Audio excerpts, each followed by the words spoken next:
సత్తి ఎంత క్యూట్ గా ఉన్నాడు సత్తి. హాయ్ చెప్పు హాయ్ సత్తి. నీ టీ-షర్ట్ చూపించు. వావ్. మార్నింగ్ అందరికీ నమస్కారం. అందరు ఎలా ఉన్నారు? ఇవాళ వచ్చేసి థర్స్డే అండి. నేను ఒక స్పెషల్ పర్సన్ ఇంట్రొడ్యూస్ చేయిస్తాను మీకు. ఇవాళ వ్లాగ్ స్టార్ట్ చేద్దాము. నేను ఎంబసీకి వెళ్తున్నాను కొంచెం వర్క్ మీద. అలాగే లంచ్ చేయడానికి ఒక రెస్టారెంట్కి కూడా వెళ్దాము. అన్నీ చూపిస్తాను మీకు. కేశిక వాళ్ళ ఇంటికి వచ్చి ఏవాని పాపని డ్రాప్ చేసా. చాలా ఎండగా ఉంది ఇవాళ మడగాస్కర్లో. మనం ఈ వ్లాగ్ అయితే స్టార్ట్ చేద్దాము. Let's go. ఎంబసీకి వచ్చామండి మన ఫ్రెండ్కి హెల్ప్ కావాలంటే. ఇంకోండి మనం ఆర్డర్ చేసిన ఫుడ్ చూపిస్తున్నాను. నాన్, పరాఠా, జీరా రైస్, పన్నీర్, దాల్, అలాగే ఆలుగుండ. తిని చూద్దాం ఎలా ఉందో.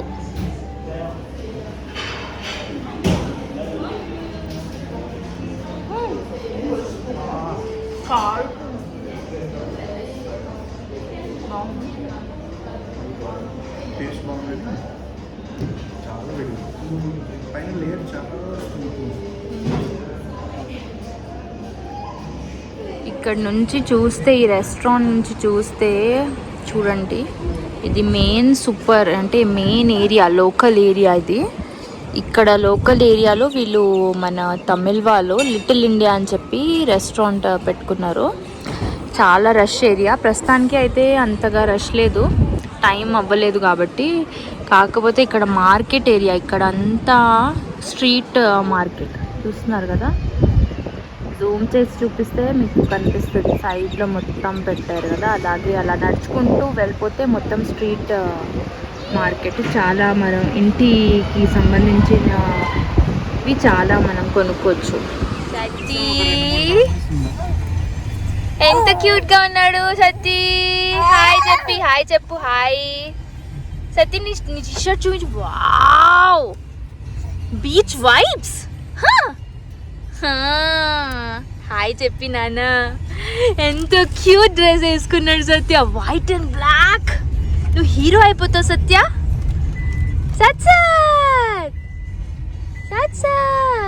సో మిమ్మల్ని అందరినీ ఇంట్రడ్యూస్ చేద్దామని అన్నాను కదా. సో యాక్చువల్గా అయితే ఈ వీడియో మేము ఆల్రెడీ రికార్డ్ చేసాము, కానీ అక్కడ చాలా ఫుల్ అవుట్ సైడ్ కాబట్టి అంతగా క్లియర్ రాలేదు. సో మీకోసం మళ్ళీ రికార్డ్ చేస్తున్నాము. సో ప్రదీప్ ఫస్ట్ నీ పేరు చెప్పు ఫస్ట్. సో నా పేరు ప్రదీప్. బేసికల్గా నేను రేపల్ల నుంచి గుంటూరు డిస్ట్రిక్ట్ దగ్గర. సో ప్రెసెంట్ మడగాస్కర్లో ఉన్నారు. నేను ప్రదీప్కి ఎలా తెలుసు అది కూడా కనుక్కుంటాం. ఇంతకుముందు నేను ఇటలీలో వర్క్ చేసేవాడిని. అక్కడ ఒక 3.5 years అక్కడే ఉన్నాను. సో ఇటలీలో ఉన్నప్పుడు నాకు మడగాస్కర్లో జాబ్ వచ్చింది. సో జాబ్ వచ్చినాక అసలు మడగాస్కర్ ఎలా ఉంటుంది అంటే, లైక్ వేరే ఫారెన్ కంట్రీస్ అంటే మన ఫ్రెండ్స్ ఉంటారు, యూఎస్, ఆస్ట్రేలియా. కానీ మడగాస్కర్లో అలా తెలిసిన వాళ్ళు ఎవరు లేరు. సో మన తెలుగు వాళ్ళు ఎవరైనా వీడియోస్ చేస్తారా అని ఎదుగుతున్నప్పుడు నాకు 2 వీడియోస్ కనిపించాయి. ఒకటి నా అన్వేషణ, అది సెకండ్ బ్రౌన్ స్ట్రాంగ్ నుంచి మీది. బట్ మీరు అప్పుడు ఇంగ్లీష్లో చేస్తున్నారు వీడియోస్. సో అలా కొన్ని వీడియోస్ చూసి అప్పుడు అర్థమైంది, ఓకే మీరు మడగాస్కర్లోనే ఉంటున్నారు అది అని. Then I got your insta ID and I tested. చూసారా అండి, సోషల్ మీడియాలో ఉంటే ప్రదీప్ నాకు మెసేజ్ చేసినప్పుడు ఇటలీలో ఉన్నారు. అక్కడ నుంచి నాకు మెసేజ్ చేసి, అప్పటికి నాకు తెలుగు వాళ్ళు అని తెలీదు, జస్ట్ ఒక పర్సన్ మడగాస్కర్కి వస్తున్నారు అని నాకు ఇన్ఫర్మేషన్ కావాలని రీచ్ అయ్యారు అని చెప్పి నన్ను అనుకున్నా. తర్వాత ఇంకా మడగాస్కర్కి వచ్చిన తర్వాత మాట్లాడుతూ ఉంటే సౌత్ ఇండియనా అని అది తెలిసింది, మన తెలుగు వాళ్ళే అని చెప్పి. యాక్చువల్గా అయితే మడగాస్కర్లో చాలా తక్కువ మంది తెలుగు వాళ్ళే. నాకు తెలిసిన వాళ్ళు ఎవ్వరు లేరు. మోస్ట్లీ తమిళసే ఉన్నారు, తెలుగు వాళ్ళు ఉండరు ఇక్కడ అంతగా. గుజరాతీస్ ఎక్కువ. సో అలాగే పరిచయం అయ్యి తెలుసుకున్నాము. అలాగే మన తెలుగు వాళ్ళు కదా. మొన్న ఉమ్మగారు వచ్చినప్పుడు కూడా మనం ముగ్గురం కలిసాము. ఎప్పుడైనా ఏమైనా ఒకేషన్ వస్తే కలుస్తాము. సో అలా క్లోజ్ అయ్యాము. మా హస్బెండ్తో కూడా, అంటే కొలీగ్స్, మా హస్బెండ్ ఇంకా ప్రదీప్ కొలీగ్స్. సో చాలా క్లోజ్గా ఉంటాము. సో ఇంకా ఫస్ట్ అయితే మనం ప్రదీప్ని అడుగుదాము, అక్కడ నుంచి ఇక్కడ జాబ్ ఆపర్చునిటీ మీకు ఎలా తెలిసింది? నాకు ఇది వియా లింక్డ్ఇన్ నుంచి వచ్చింది. లింక్డ్ఇన్. మీరేంటి స్టడీస్ ఏంటి? నాది బీటెక్ వచ్చేసి మెకానికల్ ఇంజనీరింగ్. మాస్టర్స్ ఏమో ఇటలీలో చేశాను ఇండస్ట్రియల్ మేనేజ్మెంట్ మీద. ఇప్పుడు ప్రజెంట్ సెక్యూరిటీ ఆపరేషన్స్ మేనేజర్గా చేస్తాను. ఓకే, సెక్యూరిటీలోనా? Cyber security. Cyber security. So via LinkedIn వచ్చిందా? ఒకవేళ ఎవరికైనా ఇండియా నుంచి జాబ్స్ వీళ్ళు వెతకాలంటే ఈజీ వే ఏంటి? ఒక ఇంటర్నేషనల్, ఒక మెడగాస్కర్లోనే ఇంటర్నేషనల్ ఇంటర్నేషనల్ అయినా, ఎందుకంటే మీరు ఇటలీలో కూడా ఉన్నారు కాబట్టి నేను మోస్ట్లీ లింక్డ్ఇన్ ఒకటే యూజ్ చేస్తాను ప్రెసెంట్ అయితే. ఎందుకంటే నాకు ఇటలీలో నేను మాస్టర్స్కి వెళ్ళిన 4th monthలోనే I landed in the job. So via LinkedIn. So LinkedIn నుంచి అప్లై చేసాను, లింక్డ్ఇన్ నుంచి వచ్చిన jobs. So mostly LinkedIn, but అట్లనే country to country local job portals ఉంటాయి. ఇప్పుడు monster.com అని, లేకపోతే ఇండీడ్ అని చెప్పి అట్లా. సో దాని నుంచి కూడా ట్రై చేయొచ్చు. ఓకే, లేకపోతే company website. Company website is the best option. అంటే మీ కంపెనీ నేమ్ తెలిస్తే డైరెక్ట్, ఎందుకంటే ఇప్పుడు సింపుల్ వచ్చేయచ్చు. ఇప్పుడు టెలికామ్ ఇండస్ట్రీ ఉంది అంటే నేను సివిల్ చేసిన టెలికామ్ ఇండస్ట్రీలో ఉంటాను కాబట్టి ఇప్పుడు టాప్ టెలికామ్ సర్వీస్ ప్రొవైడర్స్ అంటే లిస్ట్ వస్తుంది. సో వాళ్ళ వెబ్సైట్కి వెళ్ళేసి కెరియర్ పోర్టల్స్ సరిపోతుంది. ఓకే, ఒకవేళ ఆపర్చునిటీ వాళ్ళే కాల్ చేస్తారు. ఈవెన్ నాకు తెలిసి మా గ్రూప్ కంపెనీలో ఇండియన్స్, పాకిస్తానీస్ ఇట్లా అబ్రాడ్ బయట కంట్రీస్ నుంచి వచ్చేవాళ్ళు చాలా మంది ఇక్కడ మెడగాస్కర్లో. అంటే మొత్తం until unless if the job requirement is having mandatory French language, ఆ మ్యాండేటరీ లాంగ్వేజెస్ ఉంటే తప్ప మిగతా కరెక్ట్. ఇక్కడ అఫీషియల్ ఫ్రెంచ్ లాంగ్వేజ్ కదా, సో మరి మీకు ఫ్రెంచ్ రాకపోయినా నో ప్రాబ్లమ్ ఆఫీస్లో? లేదు, మోస్ట్లీ నా టీమ్ అంతా ఇంగ్లీష్ మాట్లాడుతుంది. ఎందుకంటే గ్రూప్ లెవెల్లో ఉన్నాం కాబట్టి నేను ఓన్లీ స్పెసిఫిక్ ఒక కంపెనీకి పనిచేయను, మొత్తం గ్రూప్ కింద ఉన్న అన్ని కంపెనీస్కి వర్క్ చేస్తాను కాబట్టి. Like we have companies in Tanzania, they speak English. అలా ఇంగ్లీష్ స్పీకింగ్ కంట్రీస్ ఉన్నాయి.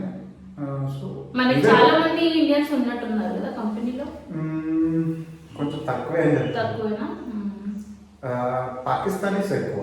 ఎందుకంటే ఈ కంపెనీ బ్రాంచ్ పాకిస్తాన్లో కూడా ఉంది. సాఫ్ట్వేర్ ఫ్యాక్టరీ అని. సో అక్కడి నుంచి వచ్చే వాళ్ళు ఎక్కువ. ఇండియన్స్ అంటే ఉన్నారు, అంటే కొంచెం హైయర్ పొజిషన్స్లో ఉన్నారు. అంటే ఇక్కడ ఇంకోటి ఏంటంటే ఇనిషియల్ పొజిషన్స్ హైరింగ్ ఇంటర్నేషనల్ చేయరు, మోస్ట్లీ నార్మల్ పొజిషన్స్ ఎక్కువ లోకల్ పీపుల్కి వాళ్ళ కోసం ప్రిఫర్ చేస్తారు ఎక్కువ. అదే కొంచెం టీమ్ లీడ్ అంటే కొంచెం దాని నుంచి హైయర్ పొజిషన్. సో అలాగే మీ company provide accommodation company provide, even నా రీలొకేషన్ కూడా కంపెనీ చూస్తుంది, ఇంక్లూడింగ్ ఫ్లైట్ టికెట్స్. నాకు ఇక్కడ రాగానే అకామిడేషన్, దాంట్లో మాత్రం ఎటువంటి ఇబ్బంది ఉండదు. ఎందుకంటే ఎయిర్పోర్ట్లో నువ్వు దిగిన దగ్గర నుంచి నేను మళ్ళీ తీసుకొచ్చి నీకు అలాట్ చేసిన అకామిడేషన్లో వదలడం, రోజు ఆఫీస్కి తీసుకురావడం, until we got settled here. చూసారు కదండి, యాక్చువల్గా అయితే మోస్ట్ డిఫికల్ట్ ఏంటంటే ఆపర్చునిటీ గ్రాబ్ చేయడమే. ఆపర్చునిటీ వచ్చిన తర్వాత నుంచి ఒకవేళ మీకు ఆఫర్ లెటర్ వచ్చేసింది అనుకోండి, దాని తర్వాత నుంచి మొత్తం కంపెనీ రెస్పాన్సిబిలిటీ వాళ్ళే మొత్తం. నేను ఇటలీలో కూడా చూసింది ఏంటంటే అందరూ జాబ్స్ లేవు అంటారు కానీ అబ్రాడ్స్లో ట్రై చేయట్లేదు. ఒక 10 jobs అప్లై చేసి ఒక 9 రిజెక్ట్ అయిందంటే అక్కడే ఆపేస్తున్నారు. కానీ I think I applied for more than 120 jobs. Imagine. అదే చాలా మంది నన్ను కామెంట్లో అడుగుతుంటారు, అక్క జాబ్ ఎలా వస్తుంది, అక్కడ జాబ్. యాక్చువల్గా అయితే మీరే ఫస్ట్ రెజ్యూమ్ అప్లోడ్ చేయడం స్టార్ట్ చేయండి. ఎందుకంటే అప్లోడ్ చేయకుండా ఎవరో మనకి రిఫరెన్స్ ఇచ్చేసి పిలిపిస్తారు అంటే అది వేరే. ఒకవేళ ఉంటే చెప్తారు, కానీ మీ ఓన్గా కూడా మీరు ఎఫర్ట్స్ పెట్టాలి కదా. ఇంకోటి లింక్డ్ఇన్ నుంచి అప్లై చేస్తున్నప్పుడు కానీ ఏ జాబ్ పోర్టల్ అన్నా ATS ఫ్రెండ్లీ రెజ్యూమెస్ చేసుకోండి. ఎందుకంటే మన రెజ్యూమే మనం అప్లై చేసిన దగ్గర నుంచి ఒక ఫిల్టరింగ్ సిస్టమ్కి వెళ్తుంది, ఆటోమేటిక్గా ఫిల్టర్ అవుతుంది. అంటే వాళ్ళకున్న మనం మరీ కాంప్లికేటెడ్ సింబల్స్ అలా యూజ్ చేస్తే అక్కడ రిజెక్ట్ అయిపోతుంది ATSలో. సో కొంచెం అంటే ఏంటి?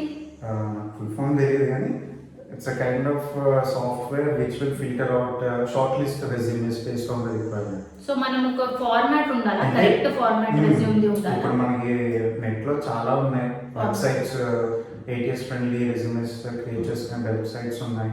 అండ్ నేను యూరోప్ లో ఉన్నా కదా, యూరోపియన్ ఫార్మాట్ రెజ్యూమే ఉంటుంది. ఓకే.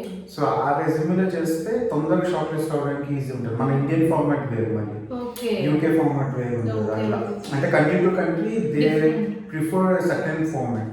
అదే చాలా మందికి అది కూడా అంటే తెలియదు కదా, మనకి ఇండియన్ ఫార్మాట్ లోనే పంపించేస్తూ యూరోప్ అయితే యూరోప్ పాస్ అని ఒక వెబ్సైట్ ఉంటుంది. సో ఆ వెబ్సైట్ లోకి వెళ్ళి మన డీటెయిల్స్ ఇస్తే అదే యూరోపియన్ ఫార్మాట్ లోకి రెజ్యూమ్ చేస్తుంది. అట్లా సో ఏ జోన్ లో ఉంటే ఆ జోన్ లో ఉన్న ఫ్రెండ్లీ ఫార్మాట్ మీరు చేసుకొని అప్పుడు అప్లై చేస్తే ఎక్కువ ఛాన్సెస్ ఉంటాయి.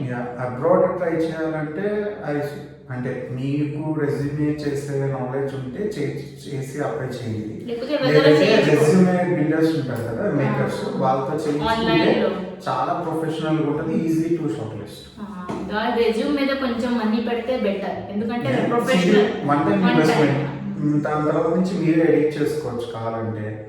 మంచి ఇన్ఫర్మేషన్ ఇచ్చారు ప్రదీప్. సో చాలా మంది అడుగుతున్నారు కదా, ఇగో ఆన్సర్స్ అన్ని క్లారిఫై చేశారు ఈ వీడియోలో. సో మొత్తం మీరు రెజ్యూమే నుంచి రెజ్యూమే స్టార్టింగ్ నుంచి ఎక్కడ అయితే మీరు ఎలా అప్లై చేసుకోవాలి అదంతా విన్నారు కదా. సో అలా ట్రై చేయండి, మీకు కంపల్సరీగా ఏదో ఒక జాబ్ అయితే వస్తుంది. దాని తర్వాత మీరు ఫస్ట్ సెలెక్ట్ అయిన తర్వాత మీకు ఇంటర్వ్యూస్ అదంతా మీరే క్రాక్ చేసుకోవాలి. అదన్నమాట, ఎవరు ఏం చేయలేరు until pickup problem. Shortlist అయ్యి రెజ్యూమే HR దగ్గరికి వెళ్తే చాలు, అంటే అక్కడి నుంచి ఇంకా మీ టాలెంట్ కంపల్సరీగా మీరు ఇంటర్వ్యూస్ అయితే క్రాక్ చేసుకోవాలి. కొన్ని 5, 6 రౌండ్స్ 7 రౌండ్స్ కూడా పెడతారు. మనకు ఈ కంపెనీలో నాకు ఆల్మోస్ట్ 1.5 hours తీసుకున్నాను. చూడండి, 1.5 hours ఇంటర్వ్యూ తీసుకున్న తర్వాత ఎన్ని రౌండ్స్? 3 రౌండ్స్. 3 రౌండ్స్ అయిన తర్వాత ఫైనల్ అయ్యింది. ఎన్ని రోజులకు వచ్చింది ఆఫర్? నాకు కాల్ రావడమే 2 months వచ్చినట్టు. నేను అప్లై చేసిన 2 months. కన్ఫర్మేషన్ కాల్ ఇంటర్వ్యూకి అటెండ్ అవ్వగానే 2 months. విత్ ఇన్ 1 month లో ఇంటర్వ్యూ ప్రాసెస్ అయితే ఆఫర్ చేతిలో ఉంది. బట్ నేనే 7 months తీసుకున్నాను. 7 months వాళ్ళు ఉన్నారా? వెయిట్ చేశారు, ఎందుకంటే దే నీడ్ మీ. నేను ఫస్ట్ టైం మడగాస్కర్లో ల్యాండ్ అయినాక ఆఫీస్కి ఫస్ట్ డే వెళ్తాం కదా, everyone was like, oh, finally you are here.